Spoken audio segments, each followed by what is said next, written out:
evening, everybody. Tonight we're going to look at neurodiversity, an aspect of neurodiversity, which is ADHD.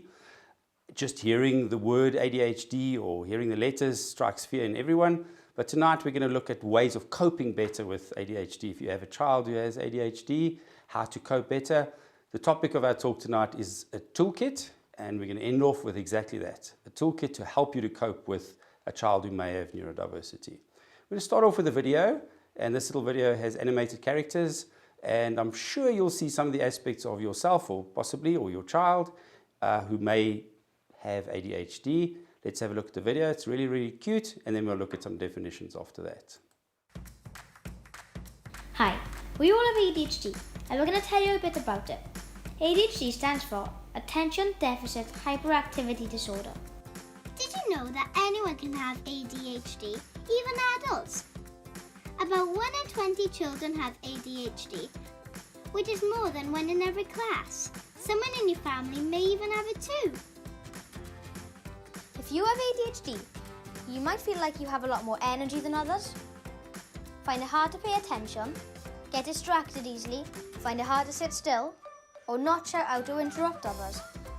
Lots of people feel like this sometimes, but for someone with ADHD, it might feel like this most or all of the time. This can't get in the way of doing important things, like in school with homework and friendships. This can sometimes get them into trouble more than others. Not everyone with ADHD has the same difficulties. ADHD can appear in different ways at different times for different people. That's why sometimes it's hard to tell who has it. Some people may also have difficulties with reading, spelling, or being clumsy. Some may have difficulties communicating with people or have bigger emotions than others, like feeling more worried, sad, or angry. Scientists have found that the brains of people with ADHD can work in a special way, including parts of the brain that help with things like attention, stopping and waiting before doing things, and organising thoughts or actions. For me, ADHD feels like you're watching TV, listening to music and talking to someone all at the same time. It's really hard to know what to pay attention to. A special doctor can tell if you have ADHD. They will speak to you, your family and your teachers to find out more about you and think very carefully before deciding if somebody has ADHD or not. They will also talk about the type of help you might need. Knowing that you have ADHD can help you and others understand you better. You might need help with things that you find hard, and that's okay. It's important to find out what these are and talk to your family, teacher or doctor about it. There are some things that you might be able to do to help yourself with support of your family and teachers. For example, taking breaks or having a chart of what you need to do can help some people. Eating well, trying to get a good night's sleep, and getting regular exercise is important too. Some children with ADHD need medicine to help with their difficulties, and some do not. Not everything works for everyone, and nothing works all the time, so it's best to find things that suit you and that you enjoy too. Scientists don't know what exactly causes ADHD yet, but they know that it's complicated, with lots of different things acting together, including genes, which are instruction manuals in our bodies that help make us who we are. And the environment, which are the different things that happen to us in our lives. Although it can be hard sometimes, there are some good things about ADHD. It doesn't stop people from achieving their dreams and being successful. Lots of famous people, like some athletes and actors, have ADHD too. In fact, ADHD helps me have amazing ideas. I'm one of the funniest kids in school. I have lots more energy than others. I have fun in everything I do. I can think of more questions to ask teachers than any other person in my class. ADHD is just one part of who you are, and it's okay to have ADHD. Find out more about ADHD by going to ncmh.info/ADHD.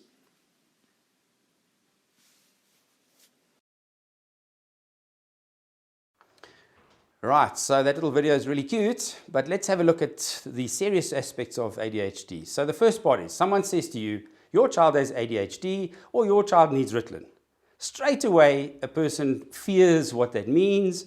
you're not sure. It might be a preschool teacher, or it might be a grade 1 teacher or grade 2 teacher who suddenly says that to you, and then it's a big panic. So let's have a look at what that is. You're not sure what that really means. I mean, what does it mean? These days, every second child has something wrong, or it seems that way. So what does ADHD mean? And then, of course, when they use the word Ritalin, and believe me, I'm going to get no endorsement at all from the Ritalin company, wherever that may be, but it is a necessary thing, and we'll talk about it later. But obviously, most of us are not keen to medicate our children at all, so that is an aspect that we really want to look at. And then what happens if your teacher also says to you that your child is going to make limited academic progress if you don't give them medication? Now, again, that puts you in a corner and you're not sure. What do I do? Teacher says this. I really want my child to make progress in life. Without meds, he's not going to make progress. I feel bullied into doing meds. And that's really not the idea or the intention, that's for sure. Well, I'm here to tell you that all is not lost. Your child will definitely be okay. Different ways of coping, and we're going to talk about those coping mechanisms tonight. There are many paths to follow, and we will follow those paths, but it's definitely not the end of a child's world for sure. Let's discuss some of those courses of action in order to help you to help your child so that your child doesn't battle as much in life as they could if there was no intervention whatsoever. So let's look at some definitions. I'm going to read this to you. So the first one, the ICD-11 is what everyone uses worldwide in terms of diagnosing a particular problem, disease, or whatever it may be. So it can be from a cold to heart disease or whatever, but in this case, we're talking about ADHD.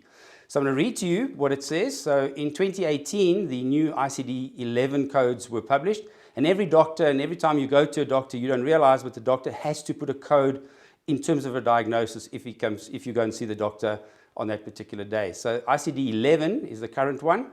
And so ADHD, in terms of this definition, says it's a persistent pattern, at least 6 months, of inattention and we'll talk about that, hyperactivity or impulsivity, and that has a direct negative impact on academic, occupational, or social functioning. Now you can see the word in the middle there is occupational, so that implies that adults may have ADHD, and that's an interesting one, and it's a fact. It can affect adults in terms of relationships, in terms of their work environment, and we'll touch on that a little bit later. So it's interesting that that definition covers inattention and hyperactivity, because ADHD stands for Attention Deficit Hyperactivity Disorder. So it's got the H in it for hyperactivity.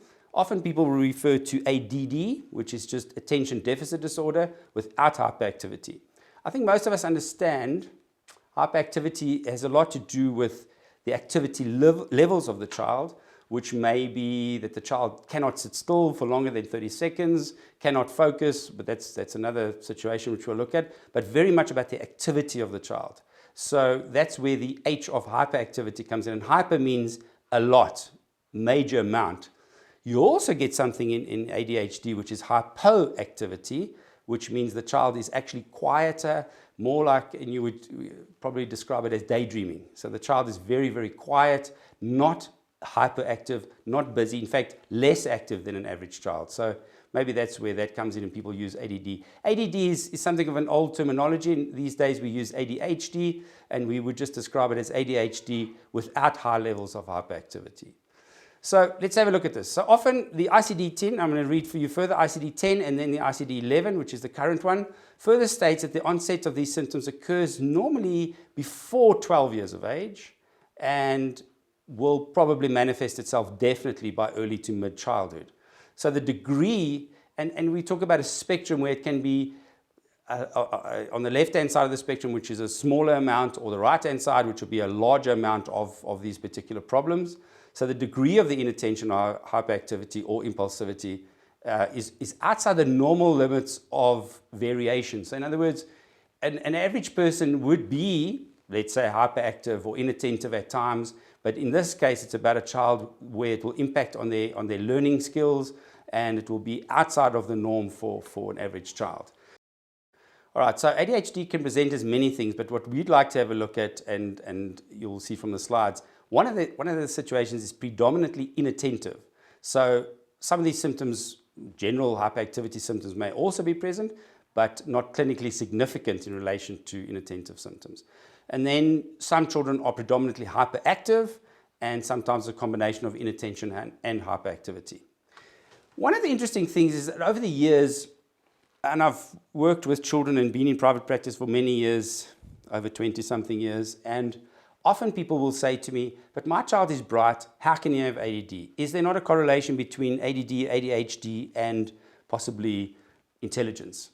Or is it not a fact that brighter children are likely to have ADHD? Well, studies over the years have shown us that there's not a major correlation between the two, but I would say to you that children with ADHD are much more likely to be more adventurous, for one thing.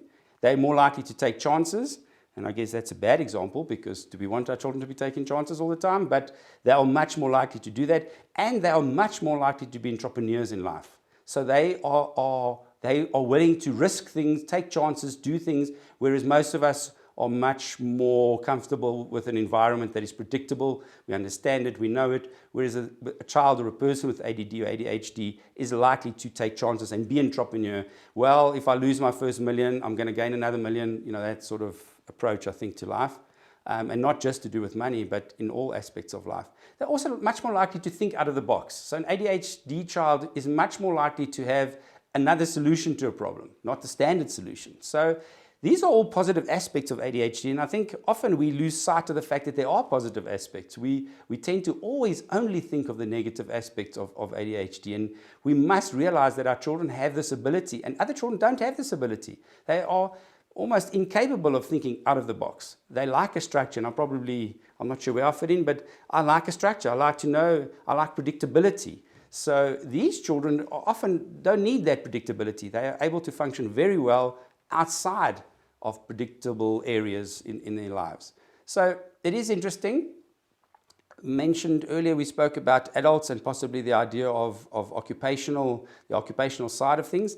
Do adults have ADHD?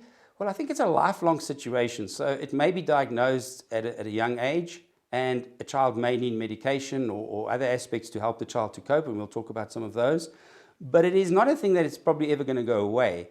Just as probably a teenager, we're able to cope better with ADHD. We're able to cope better with a classroom environment. We're able to focus for 30 minutes or 40 minutes. We can force ourselves.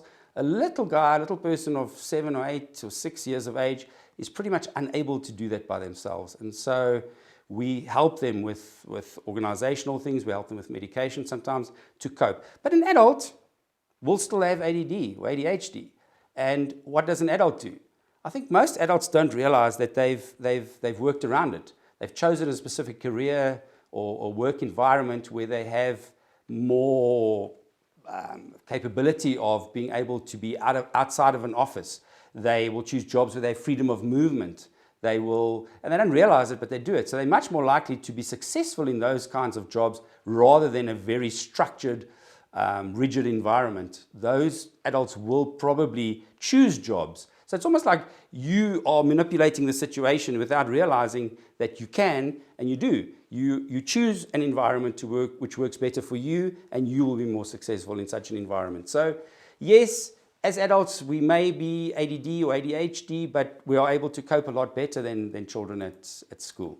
So let's have a look at some of the symptoms. So this will be what the teacher will see of the child in the classroom. And there are many. I'm going to go through them fairly quickly, but the teacher will pick up on these things, I guess, via experience, training, and so on. They will be able to see these symptoms fairly easily. So the first one is obviously inattention. When a child is not focused, not able to give their attention to a particular task, that'll be obviously the first thing that a teacher will pick up. The second one will be non-completion of tasks. And this is where a child will, because of maybe the inattention, they're not finishing a task in time. They're given, say, a half an hour to color something in, and they're not finished at the end of the half an hour. So that will be a non-completion of tasks. Obviously related to that, a loss of focus, because along the way, the child often has to be refocused on the task at hand. Listen, we're coloring in the snowman. Let's carry on. Let's do the snowman. And often the child needs that sort of reassurance and just needs to be, I think, just redirected in terms of the focus. We even have accommodations for children that are in a high school situation where they battle to finish in time, and they may have ADHD, and it's been diagnosed for a long time. they get what's called accommodations at a high school level. And one of the accommodations is just for a child to refocus. So it's called a prompt. And that prompt is really just to say to the child, they're in the entire exam with the child, and then they will just prompt the child and say, refocus, carry on, carry on. Because if they don't, the child will spend 45 minutes looking out of the window. So that is one of the accommodations. Sometimes we give extra time, sometimes scribes and readers and so on. But it's interesting that for a child with ADHD, they're often able to do everything else, but they lose focus. So that's one of the things that a teacher will also pick up. General problems with concentration, obviously, that's a huge part of what a child might find. So further aspect in terms of what the teacher might pick up will be self-focused behavior, where the child is often focused on their own needs, their own task, rather than looking at what's happening in the classroom themselves. So a teacher will obviously pick up those kinds of things. Another big one that a teacher might see is interruptions. So busy with a particular task in class, everyone is focused or busy, and a child will interrupt everyone and ask a particular question. So a teacher will pick that up very, very quickly. Often children with ADHD will have problems with patience. If a task is taking too long or something is taking too long, they just want to move on. They don't want to carry on with it, and they battle with patience. A big aspect is emotional turmoil, and somebody did say to me the other day, but my child is often in a big state because of the ADHD. The child is often upset. I'm going to school and I'm upset, and it's emotional turmoil. And that's for sure. That definitely will be an aspect that you'll see with the child, because the little guy understands that he's not focused, he's not coping with the task, he's not finishing his tasks, and therefore feels bad about himself. And often somebody will say to him, and you've got ADHD, look at you, you can't focus. And then the child really feels bad. And I think much of our work at our school and in general in life is about understanding that this is a difference. That's where we come back to that neurodiversity. It's not a huge issue. We want to help, we want to support, but it's a difference. And as we said earlier, there are many positives to a child with ADHD, but obviously for a little person to try to explain all of that, it's not going to go well, and they battle emotionally as well. One of the other things is fidgeting, and you can see me wanting to play with my hands. Fidgeting is one of the biggest things, and teachers will often tell you that a child will knock off their pencil box, or they'll knock the pen off the table, or they'll fidget with the particular pencil, or they'll click the pencil 10 times, or the pen 10 times. And so that fidgeting is really one of the diagnostic aspects of ADHD. Also, playing quietly, one of the problems is such a child will battle to just get on with the task quietly by him or herself. They really will struggle with that. They will probably avoid the task. And I often say this to parents of children battling with these kinds of situations, is that if I as an adult go into a particular job and I know that I'm going to battle with a particular aspect of that job, I'm bound to avoid it. I'm going to avoid it, I'm going to delay it, I'm going to procrastinate, and I'm going to avoid doing that task if I can. And I think that's as an adult. Never mind a child who has to a particular task in a class, he or she will definitely try to avoid that particular task. So that's another one of the aspects. Daydreaming we spoke about, that hypoactivity, where a child, they're not making a noise, they're not disruptive, they're not doing anything, they're just sitting very quietly at their desk, but they're daydreaming, they're not focused on the task. They're thinking about last year at the sea or riding my bicycle or whatever, and not focused on the task. They tend to be daydreaming. So that is really a huge aspect of ADHD that teachers will pick up. And it's confusing because we immediately think ADHD is a situation where the child is active and jumping around and busy. And in this case, it may be a situation where the child is really just sitting very quietly and daydreaming. So it can be very confusing as well. This is a big one, and teachers will always tell you about this, the trouble getting organized. And I think as parents, we see that as well. With a child with ADHD, they battle to get organized, battle to pack their bags in the morning, battle to get their clothes organized, battle to organize. They've got one shoe. Where's the other shoe? Can't find it. Where's my school bag? Where's this book? Battle to get organized. And that's at home and also in the classroom, battling to get organized for a particular lesson. So teachers will often pick up on that as well. And then one of the aspects as well is forgetfulness.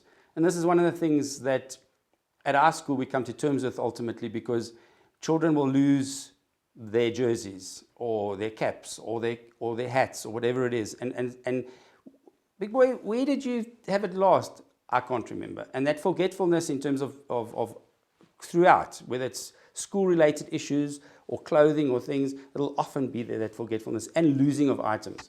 So the child will come home and say, I don't have, or mom will notice, where's your jersey? Oh, I'm not sure. I think I left it at school.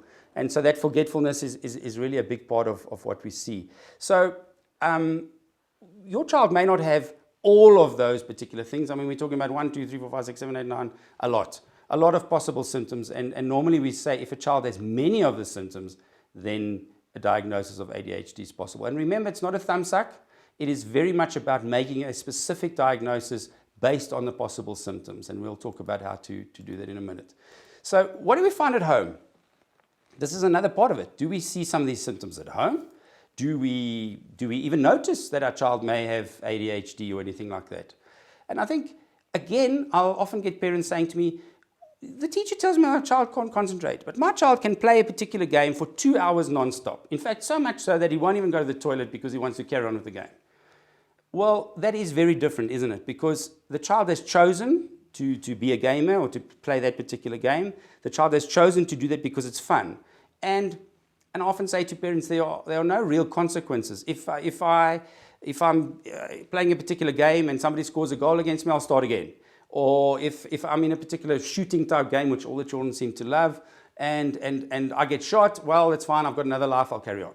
And so there aren't real implications or consequences of those kinds of games. And that's why children tend to play them very easily and get carried away. And it looks as though the child is very, very focused on it. But it's not necessarily. It's just busy with the game. Or playing a game outside. Sometimes a child will be very involved in a particular thing. And we see it as a positive because the child is busy, he's active outside. But sometimes it can be overactive and then unable to switch off from that overactivity when the child comes inside. Also, I've had people saying to me, but my child can sit and watch TV for an hour. So obviously my child can concentrate. And I would say to you, not necessarily, because TV is a very passive type of medium where you can see the picture, you can hear the sound, and you can almost be daydreaming, and yet the sound is still filtering through into your head, or possibly the picture is there, and although you're not focused, you can still see the picture, and it'll maybe make an imprint on your memory. So I don't really classify watching TV or movie as really focused concentration. For me, it's much more about a passive activity that the child is able to do. So I don't really feel that, and often I'll say to parents, I don't see that as an active task. If you compare that to a classroom task where the child has to complete a particular thing in half an hour, and there are consequences. If you don't finish this task, you might have to, stay in a break, or you might have to finish it for homework. That's a real consequence. And that's very different to a game where you just get another life, or if it's 2-0, we start again and maybe we win after that. So no, not quite the same.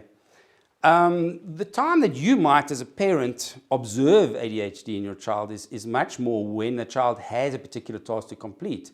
So if you see a child has to study for a test or an exam, whatever the case is, then you might notice that the child is unable to focus for more than a couple of minutes at a time, or to complete the task, or even the homework task. If the child battles to do the homework task, you might notice that the child is losing focus and losing concentration.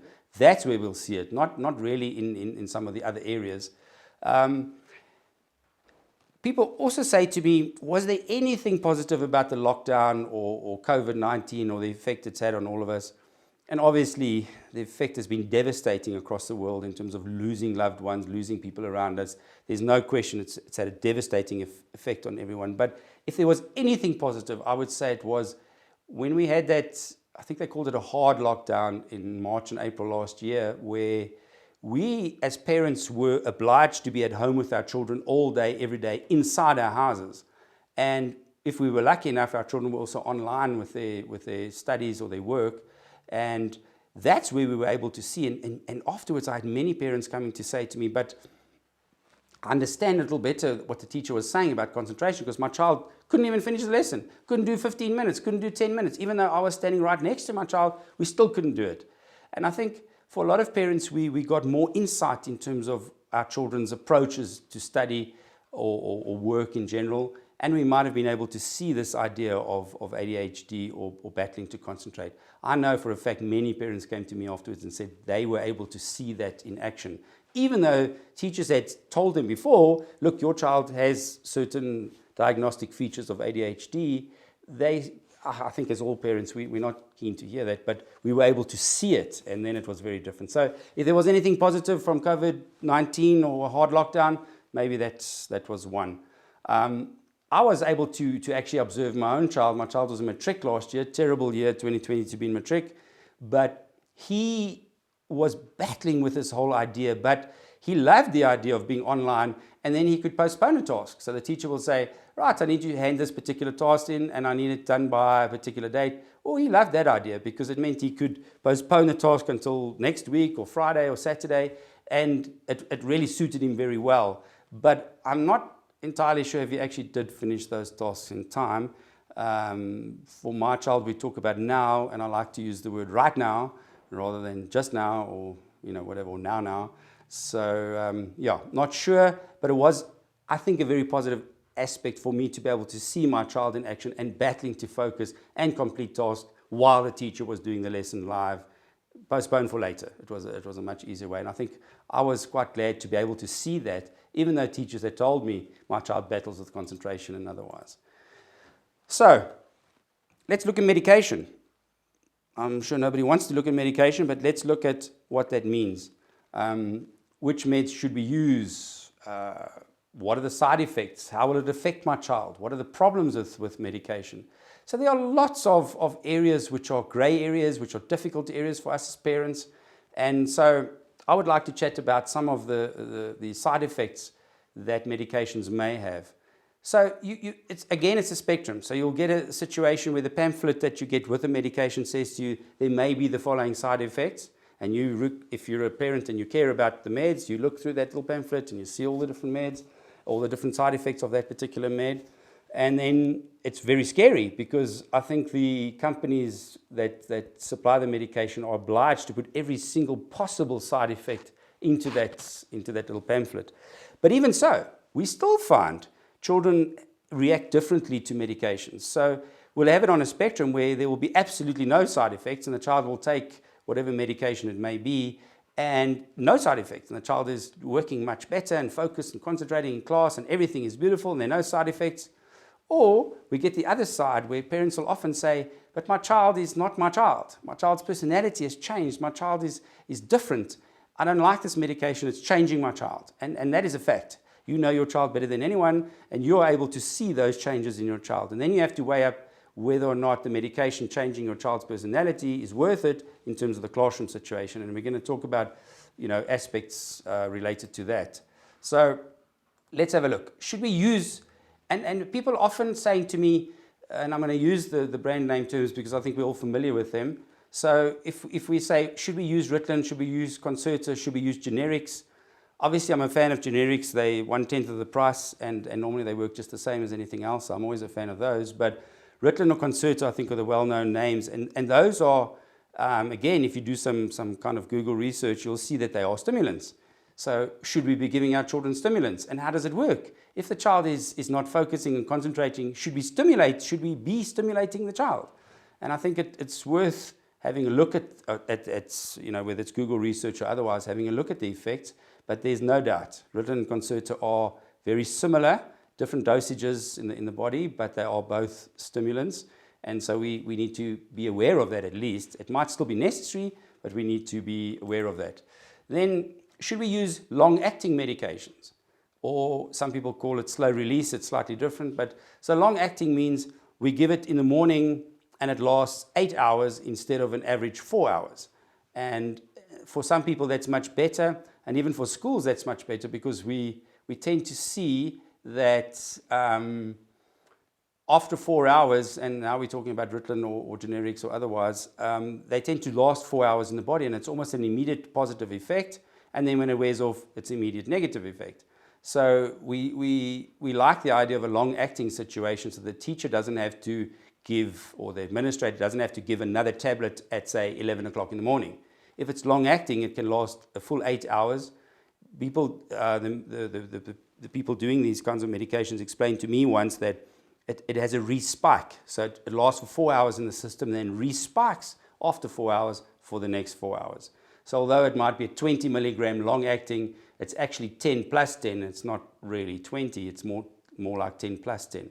So And if they work, they work. And we'll talk about that in a second. So I would rather use the long-acting medications or the slow release in the body if it was possible. Then, quite a few years ago, a new medication appeared on the scene. It was called Strattera, still is called Strattera.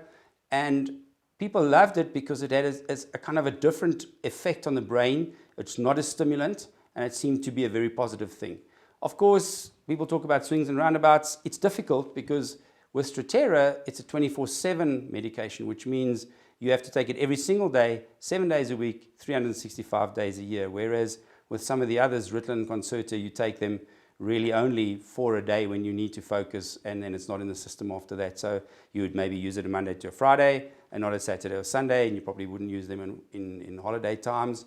There are lots of theories about that, but so that's one of the negatives of Strattera, if you like, but many positives because it's not a stimulant. But again, we're talking about these things. We are not experts. I'm certainly no expert in terms of medication. I think our neurologists, pediatric neurologists, and pediatricians, they are more the experts, and we should talk to them. So if we add up all of that, should meds be part of the solution at all? Should we even bother with meds if there are even a possibility of side effects? And I would say yes.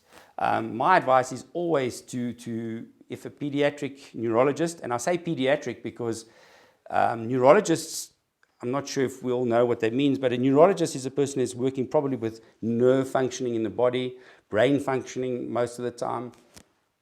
And then a neurologist works with everyone from a newborn baby to an adult of 99 years old or whatever. But a pediatric neurologist kind of specializes in children, and they are very much more aware of side effects of medication on children. And so I trust them and pediatricians who are specialists with children to give the right advice to me. And I will always use that advice. If one of those people recommends it, then I would definitely follow that advice. So if medication is part of the solution and it is a last resort, which we'll come to in a second, then we use it. There's no question. Obviously, you need to stay in close contact with that medical professional, whoever that person may be, because you need to explain what the effects are on your child, and then possibly they might prescribe something else for your particular child. So I would stay in touch with them. If they've prescribed a particular medication, I've used it for a while, it has a negative effect on my child, I would like to discuss it with the pediatrician or the neurologist, pediatric neurologist, and just say, look, these are the effects for my particular child.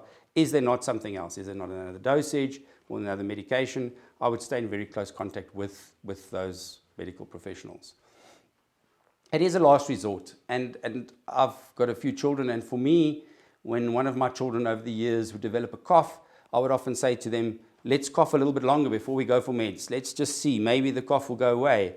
But there were times when the cough didn't go away, and it was very important to see the medical professional and to get their advice and to have prescription medication. And I would listen every single time. If it's what we have to do, it's what we have to do.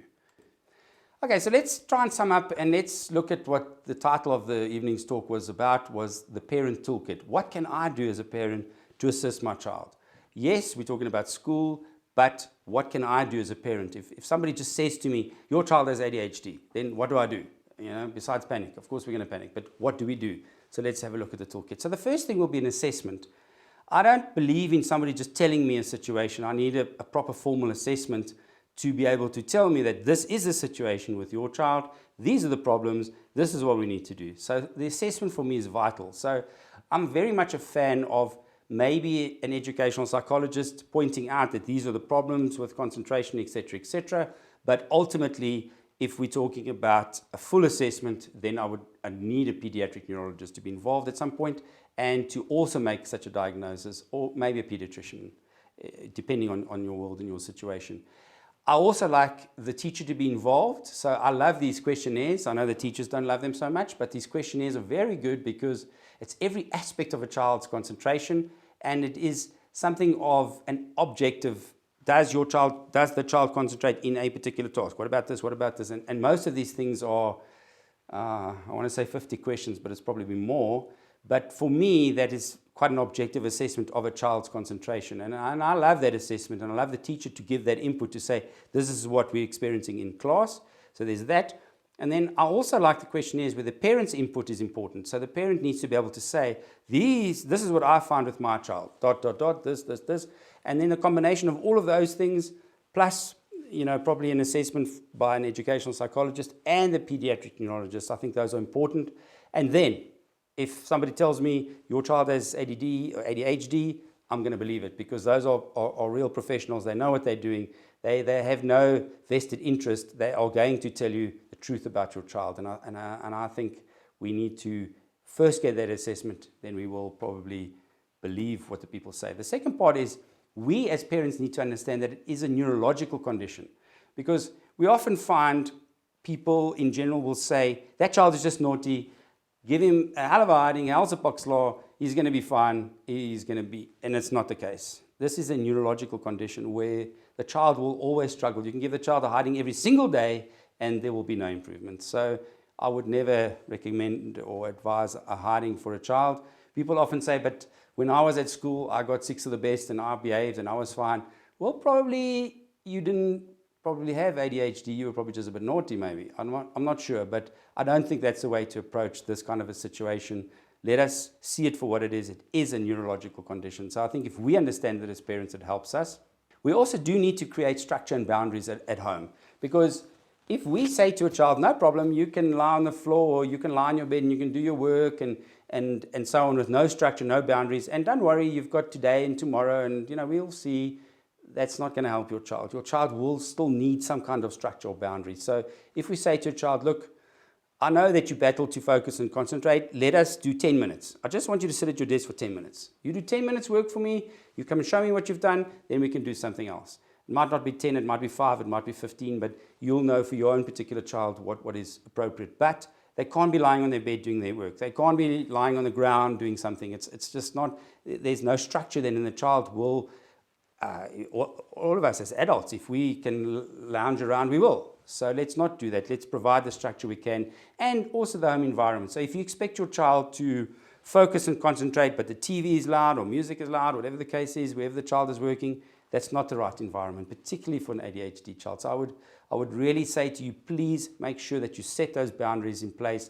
Make sure that there is structure for your child to help your child as best as you can. It's not going to take away the ADHD, but it will definitely help to maybe finish that particular task. So that's, for me, very important in terms of a parent toolkit.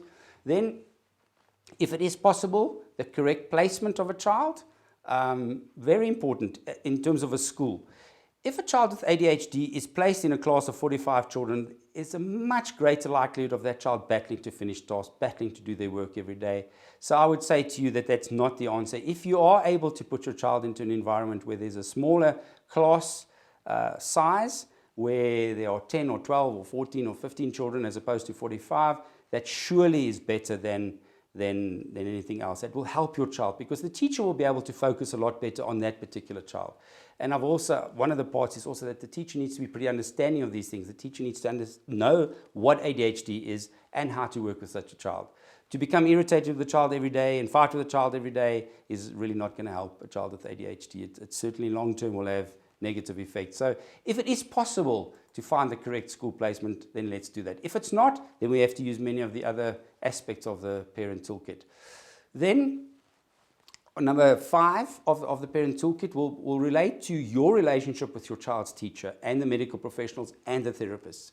You need to be involved. You need to know what is happening with my child on a regular basis. And at our school, it's a big part of what we do, that every teacher and every therapist knows every child and what the issues are.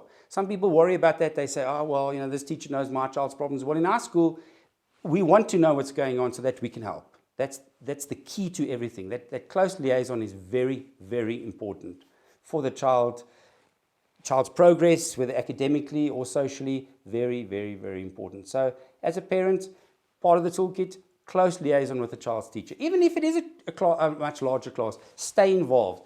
Be involved with that teacher in terms of what's my child's progress. My child making progress? What are the difficult areas? What can I do as a parent? Very important to stay involved with the teacher, with the therapists, and the medical professionals. As we said earlier,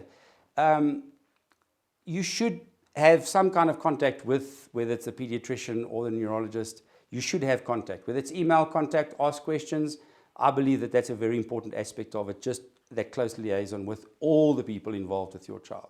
And then finally, if medication is recommended, let's use it. If everyone, the therapists, the teachers, the medical professionals, everyone is recommending it, and then ultimately a medical professional prescribing the medication, let's use it. You can see it's number 6 on my parent toolkit. It's the last one in the toolkit, but it is very often a very necessary tool as part of what you want to do to assist your child to cope with all of these things. People often say to me, but our GP, general practitioner, is very involved with our family. It's our family doctor. Surely our family doctor can prescribe these things.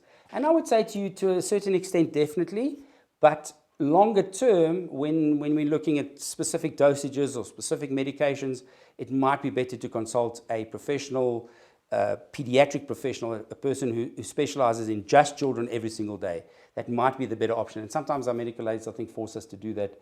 They want one of those people, one of the specialists, to recommend certain medication or prescribe medication. But in the short term, definitely your family doctor can, as long as you're very involved, your family doctor knows your child, there's no problem with that in the short term. Longer term, you might want to think about something else. So, what can we say? A child with ADHD is certainly not a damaged child, a problem child. There may be aspects of battling in terms of a classroom environment, aspects where the child is not finishing certain work, but this is not the end of the world. If we can give them all of these things that we've listed in the toolkit, if we can give them that information, we can help them, we can definitely ensure that their journey along their lives is easier than it would be if we weren't involved at all. So very important that we stay involved. And these little guys, so often that out-of-the-box thinking, that a different style is for me, it's a very attractive thing, because that child doesn't follow a standard situation. They come up with the most amazing questions sometimes. And I think, and you'll remember from our little video where one of the children says, I ask so many questions, I can ask the most questions. That's not a bad thing. So really we need to relook at this idea of our child has ADHD, it's the end of the world. It's not. With the right assistance, with the right medication, with the right involvement from everyone concerned, our children can be probably better than other children in many, many ways. So let us not see this as a negative at all. I certainly don't see it as a negative. In our school, if a child has ADHD, well, what can we do? How do we assist the child? How does it come out? Is the child hyperactive? What can we do? Have you ever heard of a wobbly chair? So we have these little wobbly chairs at our school where the child almost rocks on the chair the whole time anyway, and that's fine. The teacher has to cope with that's what that child needs, and the child probably focuses better if he sits on the wobbly chair. So just an example, but those are the kinds of things where we can assist physically with the child to cope a little bit better. So I would say to all of you, really don't panic. There are definitely ways to assist your child with ADHD. There are a couple of questions we're going to look at now in a second or two. Maybe some of the questions have been answered in terms of the presentation, but we'll look at some of the questions. I would also like to thank a couple of people while I have the opportunity. So my son, who I said those things about, battling to focus, battling to do things, he helped me with this presentation, helped me to find certain things. So thank you to Matthew. To Marie, who's always involved with these kinds of situations, whether it's filming, whether it's a prod to when are we doing the next one. Thank you to her as well. So these are ideas that we've discussed. Thank you to all the people to help me to do this. I have certain expertise and knowledge. Other people have other areas of expertise, and I really appreciate all of their input. Thank you to everyone concerned. All right, so I'd like to look at a couple of questions that have come in. So one of the things from a parent in Johannesburg is, what are the long-term effects or the impact of medication or ADHD medications for a child? Are there long-term, if a child takes Ritalin from age 7 to age 12, will a parent, this is not the question, but I understand it to be that, will a child battle in later life? Will there be long-term effects of that medication? I think the research tells us that the long-term effects of the medication that we use for ADHD are negligible, and if anything.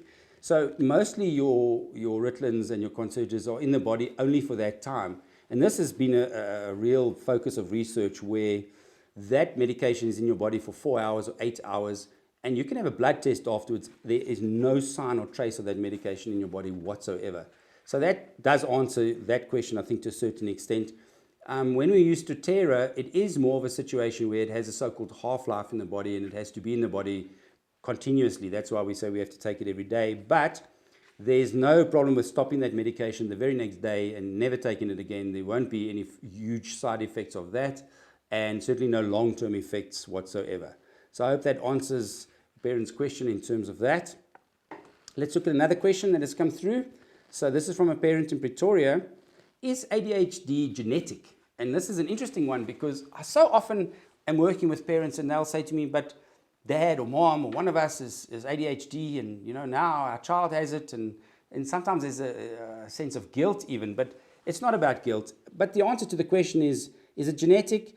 Well, yes, to a point. So it's very unlikely that a child who has ADHD will have neither parents or grandparents or siblings without ADHD, if that's an answer to the question. So it's very, very likely that there'll be some link, some kind of family link, genetic link for a child with ADHD.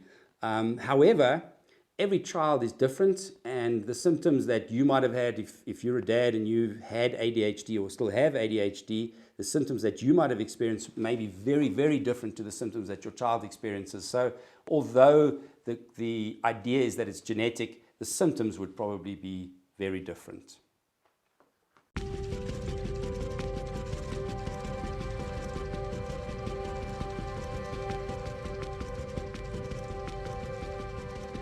Hi, welcome to the Bridge School, where we are committed to excellence in education.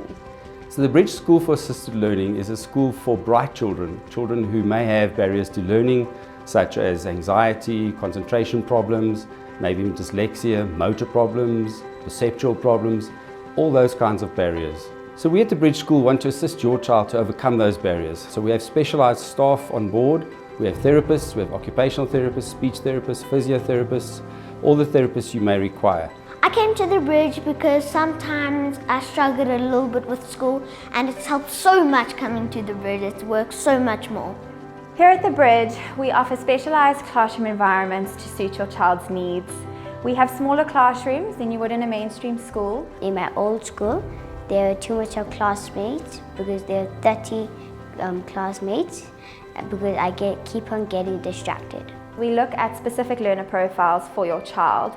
We then decide if your child would need certain therapies. So we would look at language, which would include speech therapy, OT, or physiotherapy. At the Bridge, our teachers all have qualifications related to whether it be inclusive education or remedial education, and it is also a requirement that they keep up to date with those qualifications. Should your child need any extra assistance in the classroom or in the field of academics, we offer academic support classes in the afternoons. When a child is identified with extra learning barriers, they then come into the IP classroom environment. IP stands for Individualized Educational Program. A multidisciplinary team gets together that would include the therapist, the teacher, as well as the parents, and we work on developing a program for the child. So, for example, if a child really battles to write, in the program we will then put things together or in place for them where they will use a laptop, for example, and rather type instead of write. So IP is designed to the child's specific needs. I like the Bridge because I can do fun activities. I like the Century Garden because the beautiful flowers, and there's a lot of stuff to do there. Along with the academic support, the senior primary children also have the opportunity to get involved with other activities at our MIC building, which is the Multiple Intelligence Center. Here, they will upskill themselves in robotics and coding, as well as our science club, and at times we will also improve on our culinary skills. At the Bridge, we offer many cultural activities for our children. Some of these include the Astedfit, dancing, drama and arts. We also have music, chess and yoga. The best thing about the Bridge is I like to play soccer here. I like sports because It's exercising and it makes you more stronger. We feel that it is important to have a well-rounded child here at the Bridge. Therefore, we encourage each learner to take part in at least one extracurricular activity per term. These sports include soccer, swimming, tennis, netball, athletics and cross-country. I like how you don't feel pressured anymore and you can just let all your feelings go. Often students will thrive at the Bridge because they are seen as individuals. We will know who they are, why they may feel down or despondent or irritated on a day. It's okay if you feel upset, because at my last school I didn't feel like I need to let it out as much, and now I'm just all chilled about it and it's okay. It is one of the goals at the Bridge to assist our children to return to mainstream education if possible. So we follow mainstream CAPS curriculum as far as we can, and we would like to assist your child to be able to rejoin the mainstream classroom in time to come. What I like about the teachers, because they're friendly and they help me in school. They're so caring and they care for you and they're kind and they tell you how awesome you are, and it feels really nice. At the Bridge, our approach is to allow our children to think differently if necessary. Some of them have strength in certain areas, some of them have weaknesses in other areas. We would like to take away the stigma of the idea that there is a deficiency. It's rather a difference, not a deficiency. So we have strengths, we have weaknesses, and the whole approach, the neurodiverse approach at the school, is such that we would like to bring out both the strengths and help children with weaknesses. I hope you've had a worthwhile tour of the Bridge. I would like you to see the Bridge as we see it every day. If you feel that your child may be a candidate for our school, please come and see us. Come and have a cup of coffee. I'd like to take you on a tour of the school just to show you what we do. For me, it's always about coming to see a school during the day so that you can see what we do at school every day. Hopefully, we'll see you soon.